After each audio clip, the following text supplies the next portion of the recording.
প্রশিক্ষণ আছে, তারপরে হচ্ছে কি আমাদের বিভিন্ন ধরনের গ্রুপ আছে, যে গ্রুপে মহিলারা নিজেরা টাকা সঞ্চয় করে, আবার সেই সঞ্চয়ের টাকা মহিলারা নিজেরা হচ্ছে গিয়ে নিজেদের ভিতরেই ঋণ নেয়, ঋণ নিয়ে ওই টাকাটার যে লাভের টাকাটা পায় সেটা বছর শেষে ওই তারাই কিন্তু ভাগ করে নেয়। এছাড়াও বিভিন্ন ধরনের সাহায্য সহযোগিতার কাজ কিন্তু ওই চরকাজল ইউনিয়নে হয়। চরকাজল ইউনিয়নে কিন্তু আমাদের 28 জন কর্মী আছে, 28 জন মানুষ আমরা শুধু চরকাজল ইউনিয়নে কাজ করি। তার মধ্যে আমি একজন, এই যে দিদি আইছে এই দিদি একজন, ওই যে দিদি আইছে ওই দিদি একজন, গাড়ি নিয়ে যে আসছিল না একটু এই আমাদের দাদা, ওই দাদা একজন। এই দাদা কি কাজ করে? এই দাদা হচ্ছে কিন্তু ইঞ্জিনিয়ার। আমাদের কিন্তু চরকাজল ইউনিয়নে এরকম রাস্তার কাজ আছে, রাস্তা করছি আমরা চরকাজল ইউনিয়নে। গত বছর আমরা 7টা রাস্তা করছি, কালভার্টের কাজ আছে। তারপরে স্কুলের মাঠ, অনেক সময় স্কুলের মাঠ নিচু থাকে না, ছেলে মেয়েরা কি খেলাধুলা করতে পারে না, স্কুলের মাঠ ভরাটের কাজ আছে। ওই কাজগুলো দেখাশোনা করা হচ্ছে কি আমাদের এই দাদা। আমাদের এরকম এক একজনের কাজ কিন্তু আলাদা আলাদা। আমার কাজ একরকম, ওনাদের কাজ একরকম, ওনার কাজ একরকম, আলাদা আলাদা সবার কাজ। আবার বিভিন্ন কার্যক্রমে সবাই সবাইকে আবার কিন্তু আমরা সহযোগিতা করি। আমি মনে করেন যে পারতেছি না, তাড়াতাড়ি এসে আরেকজন আমাদেরকে সহযোগিতা করলো। যেমন আজকে আমি কিন্তু এখানে আমার টিম নিয়ে আইছি, আমি হচ্ছে গিয়ে সুপারভাইজার হিসেবে কাজ করি। আর আজকে যে 4 জনটা দেখতেছেন আমাদের 4 ভাই বোন, ওরা হচ্ছে গিয়ে একদম মাঠ পর্যায়ে কাজ করে। এরা কিন্তু যার যার ওয়ার্ডে শেষে কাজ করে। যেমন এই সাথী আপা, আমাদের এই আপার নাম হচ্ছে সাথী আপা। সাথী আপা চরকাজল ইউনিয়নের 1 নম্বর ওয়ার্ডে কাজ করে, ওনার বাড়িও কিন্তু 1 নম্বর ওয়ার্ডে। আমাদের উনি হচ্ছে লিমা আপা, লিমা আপা 2 নম্বর ওয়ার্ডে কাজ করে, ওনার বাড়িও কিন্তু 2 নম্বর ওয়ার্ডে। প্রতিটা ওয়ার্ডে আমাদের 2 জন করে কর্মী আছে, প্রতি ওয়ার্ডে। 9টা ওয়ার্ড, 9 ওয়ার্ডে 9 দুগুণী 18 জন কর্মী আছে, যারা নিজের বাড়িতে থেকে ওই ওয়ার্ডে কাজ করে।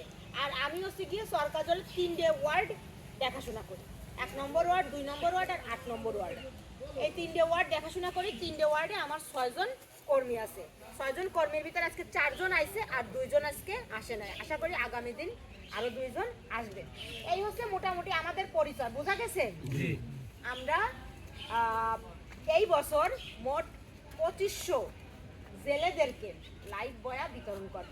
2500-র ভিতরে 1500 হচ্ছে গিয়ে চর বিশ্বাসে আর 1000 হচ্ছে চর কাজলে। কেন বলেন তো?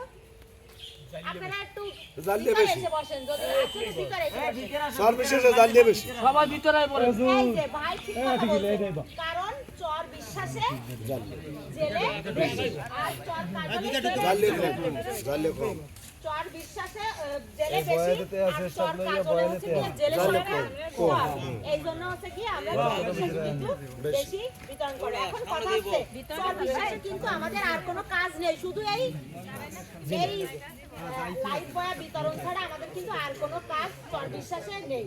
এখন আমাদের চরকাজলের যে প্রজেক্টটা চলে, আমাদের প্রজেক্টের নাম হচ্ছে, ভাই বসেন, আমাদের প্রকল্পের নাম হচ্ছে গিয়ে প্রাইস প্রকল্প। একটা ইংরেজি নাম, মানে আপনাদের অনেকের বুঝতে একটু সমস্যা হবে, বলতেও সমস্যা হবে।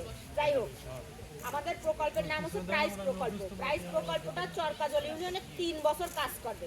তাহলে আমরা গত বছর কাজ শুরু করেছি, গত বছর জানুয়ারি থেকে শুরু করেছি। 2024 সাল, 24 সাল শেষ, এই 2025 সাল চলতেছে, 25 সালও প্রায় শেষ।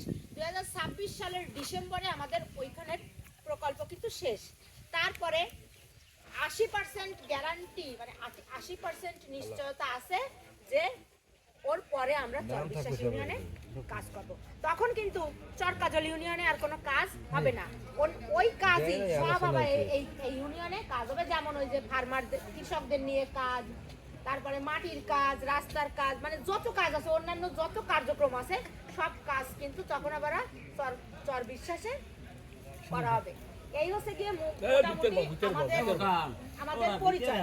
এবং আমরা বিভিন্ন সময়ে কিন্তু 6 মাসে একবার কিন্তু আমরা আপনাদের যে ইউনিয়ন পরিষদ আছে, ইউনিয়ন পরিষদে আপনাদের যে মেম্বাররা আছে, চেয়ারম্যান আছে, সচিব আছে, তাদেরকে নিয়ে কিন্তু আমরা 6 মাস অন্তর অন্তর চর বিশ্বাস ইউনিয়নে মিটিং করি। চেয়ারম্যানেরও খুব বড় আবদার ইচ্ছা যে ওই প্রজেক্ট ওখানে শেষ হলে আমাদের এই একই প্রকল্প যেন আপনাদের এই ইউনিয়নেও কাজ করে, এবং চেয়ারম্যান মেম্বাররা সবাই বলছে যে আমরা আপনাদেরকে যতটুকু সহযোগিতা করার দরকার করব, আপনারা আমাদের এই ইউনিয়নেও কাজ করেন, এবং আমাদেরও ইচ্ছা আছে আমরা হচ্ছে কি আপনাদের ইউনিয়নে কাজ করব।